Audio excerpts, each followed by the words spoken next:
যৌথ বাহিনীর অভিযানকালে খোলা বাজারে অকটেন এবং পেট্রোল বিক্রি হচ্ছিল এবং তারা 3টা দোকান থেকে আমরা প্রায় 160 লিটার একটা দোকান থেকে, 103 লিটার একটা দোকান থেকে এবং 1000 লিটার তেল আমরা আটক করা হয়েছে। এবং এর প্রেক্ষিতে আমাদের ভ্রাম্যমাণ আদালত রাকিব অটো পার্টসকে 30,000 টাকা অর্থদণ্ড, অনাদায়ে 7 দিনের কারাদণ্ড এবং হৃদয় এবং হামিম স্টোরকে 10,000 টাকা অর্থদণ্ড এবং অনাদায়ে 3 দিনের কারাদণ্ড প্রদান করেছে এবং তাদেরকে একটা নির্দিষ্ট সময় দেওয়া হয়েছে, এর ভিতরে তারা তাদের এই তেলগুলো ডিসপোজাল করবে।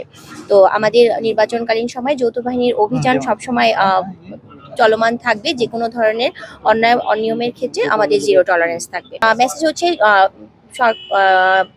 নির্ধারিত পেট্রোল পাম্প ছাড়া আপনার তেল বিক্রি করার কোনো আইনগত বিধান নাই। তো খোলা বাজারে যারা এই বিনা অনুমতিতে এই তেলগুলো বিক্রি করছেন সকলকে অনুরোধ জানাবো আপনারা এই কার্যক্রম থেকে দূরে থাকবেন। নির্বাচনের সময় বিভিন্ন ধরনের নাশকতার আশঙ্কা রয়েছে, তো এই ক্ষেত্রে আমাদের সর্বোচ্চ সতর্কতা থাকবে।